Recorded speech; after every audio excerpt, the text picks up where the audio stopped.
How's it going, everyone? It's your boy Gage, and today I'm excited to show off my new Pokemon deck profile featuring Inteleon V Max. The Inteleon League battle deck recently dropped for, I believe, MSRP around 20 to 25 bucks, and it's actually a really fun and competitive out-of-the-box strategy. I'm here to show you that with a few tweaks, you can make it even more fun and consistent and powerful. So without further ado, I'll just hop right into it. And remember, if you're a fan of this type of content, please remember to like and subscribe. So before I show off the VMAX, I think it makes sense to show off the V first. And I am playing 4 copies of Inteleon V. Such a great basic Pokemon. For 1 water energy, you can use Snipe Shot, which does 40 damage to one of your opponent's Pokemon. This is actually really good because you can target Pokemon in the bench as well, so that you could start whittling down your opponent's strong Pokemon that they might be hiding back there, and 40 damage really can make or break certain instances. So it's not bad for 1 water energy. It does have the Aqua Report, which for 2 water and 1 colorless allows you to do 130 damage and look at your opponent's hand. Honestly, not the greatest. It can be okay to get knowledge of your opponent's hand, but by the time you get 3 energy onto the Inteleon V, you will probably have already evolved it into its much more powerful form. So 4 copies of Inteleon V will help make it as consistent as possible, so you can see your Inteleon V immediately and start putting some energy onto it. And now for the heart and soul of the deck, 3 copies of Inteleon V Max. The League Battle deck came with 2 copies of it, and you only really need 1 more to make it consistent enough to play. For 1 water energy, it has Hydro Snipe, which lets you put an energy attached to your opponent's active Pokemon into the hand and do 60 damage. So the damage isn't too much to scoff at, it's pretty decent, but really you're using that first attack for the effect to remove the energy. By putting 1 energy from your opponent's Pokemon back into their hand, you're setting them back an entire turn. And that can actually be really, really beneficial. You might even be able to lock your opponent if you just keep removing the energies that they put onto their Pokemon. And if you keep hitting for 60, eventually you will knock something out. But even more importantly, it has Max Bullet, which for 2 water energy and 1 colorless, does 160 damage, and also does 60 damage to one of your opponent's benched Pokemon. Now, that is obviously really good, doing a ton of damage, and then swinging for some damage in the bench. You can knock out weak basic Pokemon, you could start to whittle down some of their GXs, their own VMAX Pokemon, and honestly, it really does start to add up. With supporter items like the Telescopic Sight, you can do even more damage to your opponent's V Pokemon, and honestly, Intellion VMAX is just a really, really strong deck, and is obviously really good against the Fire-type decks in the format as well, hitting Fire-type decks like Blacephalon for weakness. So, 3 copies of Inteleon VMAX is all you will need to get you going. And now I am going to show you the Stage 2 line. I am playing the 3 copies of Sobble. This is part of the Stage 2 line that helps you to get into your 2 copies of Drizzile. Now, Drizzile, however you pronounce it, when you evolve this Pokemon, you play this from your hand to evolve your Sobble, you can search your deck for a trainer card. Now, that is actually really, really good. It allows you to search for a supporter if you need to maybe draw into a lot of cards. It allows you to search into one of your Pokemon search cards. It essentially gives you access to pretty much anything that you will need in the deck, and that's why this line is really good. And then there's the 2 copies of the Intellion Stage 2, with the Shading Dealings ability as well. When you play this Pokemon from your hand to evolve one of your Pokemon, you can instead search for 2 trainer cards. So that is obviously really, really good. Being able to search for trainer cards in this game is very strong, because you can pretty much get anything that you need in that moment. If If you need energy, you could use this to search the Capacious Bucket, which we will talk about a little bit later as well. So this is actually a really good Stage 2 line. It does have a decent attack with the Aqua Bullet, which for 1 water energy and 1 colorless, allows you to hit for 120 damage and do 20 damage to one of your opponent's bench Pokemon. So if you do need to buy some time to load your own VMAXs with some energy, it might actually be a good idea to put Inteleon in the active and start hitting with Aqua Bullet. 120 damage is pretty decent, and no matter what, even if he does die, he has already fulfilled his purpose by searching for the 2 trainer cards, and you're only losing 1 of your prizes as opposed to the 3 you will lose if your main Intellion VMAX gets knocked out. I am also playing another very powerful engine, 3 copies of Snom, part of the Stage 1 engine, along with 2 copies of Frostmoth. So Frostmoth is really good for this deck with the Ice Dance ability. As often as you like, you may attach a water energy card from your hand to one of your benched Pokemon. So a lot of the times, you may have your Intellion V or VMAX in the bench, and if you have a lot of water energy into your hand, either by drawing into them naturally or by using Capacious Bucket, you could just use the Ice Dance ability to attach all of those energy onto your benched VMAX Pokemon, and bam, you are usually set up for victory. Any deck that's able to accelerate energy like this is usually going to be really good, and it really does help that this deck has access to a Stage 1, which is relatively easy to get to. So, of course, 3 copies of Snom, 2 Frostmoth work for me.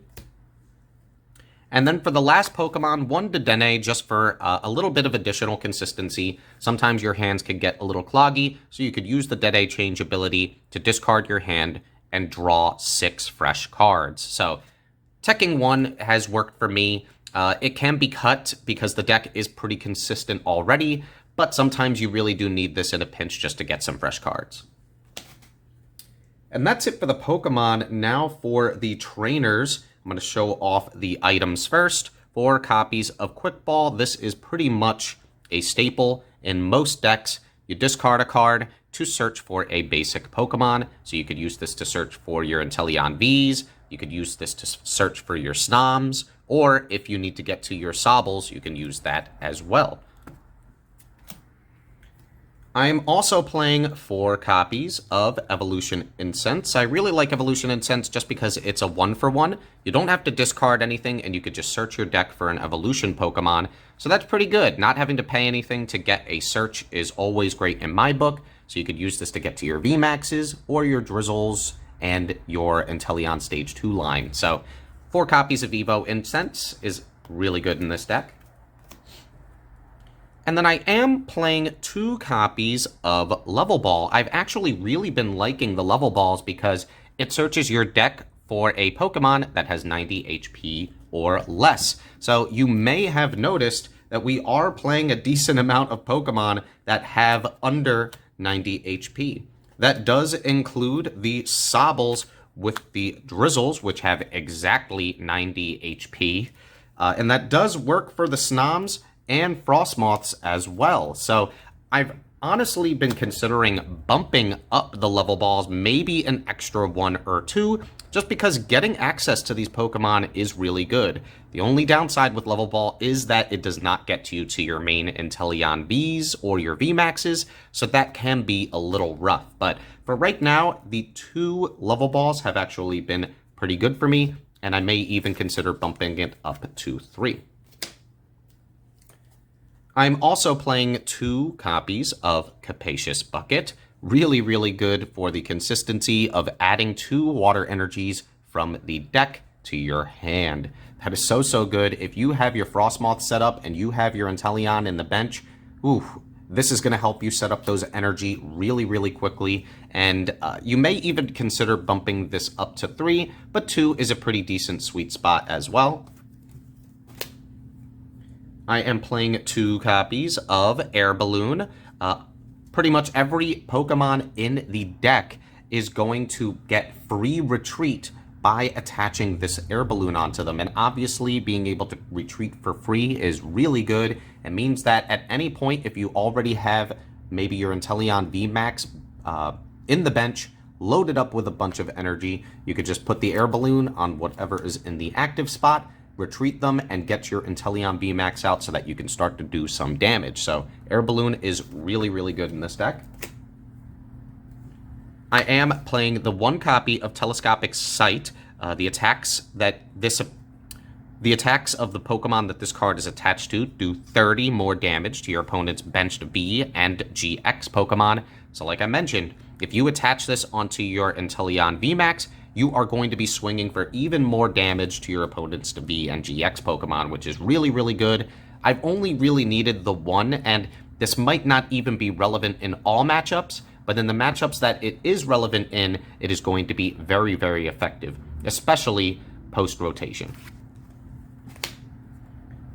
I'm playing one Ordinary Rod just to be able to recycle Pokemon from the grave, to be able to recycle energy cards from there as well. Sometimes you can run through them, especially if you are discarding a lot of them earlier in the game. It's always nice to be able to have an option to get them back. And then for the one stadium we're playing one copy of Training Court. Once during each player's turn, you can put a basic energy card from the discard pile into your hand, so it allows you to just continuously recycle your energies that you may have already used earlier in the game, and it's really good. Yes, it does help your opponent, but honestly, it is helping you a lot more just because of the fact that we do have access to something like Frostmoth that allows us to just put so much energy really, really quickly. So Training Court is really nice. It pretty much means you're never going to run out of energy. Now for the supporters, I am playing 4 copies of Marnie. Marnie is obviously really strong in this format, shuffling your own hand into the deck and then drawing 5 fresh cards, and then having your opponent shuffle their hand into the deck and have them draw 4. So that is really good. You're shuffling your own resources back, which in a deck that's playing a lot of evolution Pokemon, you are going to run into a lot of instances where you draw into your evolutions but don't have access to the basics, in which case Marnie is great for shuffling them back in the hopes of drawing into some of your more basic Pokemon. And of course, it's always good as disruption against your opponent. If your opponent is drawing a lot of cards, I mean, usually with Zacian decks, they could get 10, 15 cards in their hand. It could get really absurd really quick. And having a Marnie to disrupt that so they don't have all those resources available at their disposal can really, really make or break the game in certain instances. So Marnie is going to be a staple moving forward in pretty much every deck.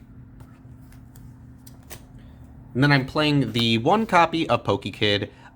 Like I mentioned, this allows you to search for a Pokemon. So there are instances in which, you know, you have an evolution Incense, but you don't need an evolution Pokemon. You have a Quickball, but you don't necessarily need a basic. PokeKid is there so that if you need a Pokemon, you could just play this and search whatever you want and not have to worry that you have to fulfill some specific requirement. I love how flexible it is, and that's why I love the one copy, and it's actually been doing pretty well for me. I am playing 4 copies of Professor's Research. These type of Professor cards are always going to be relevant. Discarding your hand and drawing 7 is a really, really powerful draw card to have at your disposal. The thing about this deck is that it doesn't always want to discard cards, but like I mentioned, that's why we're playing things like the Ordinary Rod, so that just in case if you just have to discard a VMAX early on in the game, you could just get it back with the Ordinary Rod. If you have to discard something like your Energy, you could just get it back with the Training Court. So there are ways in which you can get some of those cards back from your discard pile into the deck, so Professor's Research is still really good.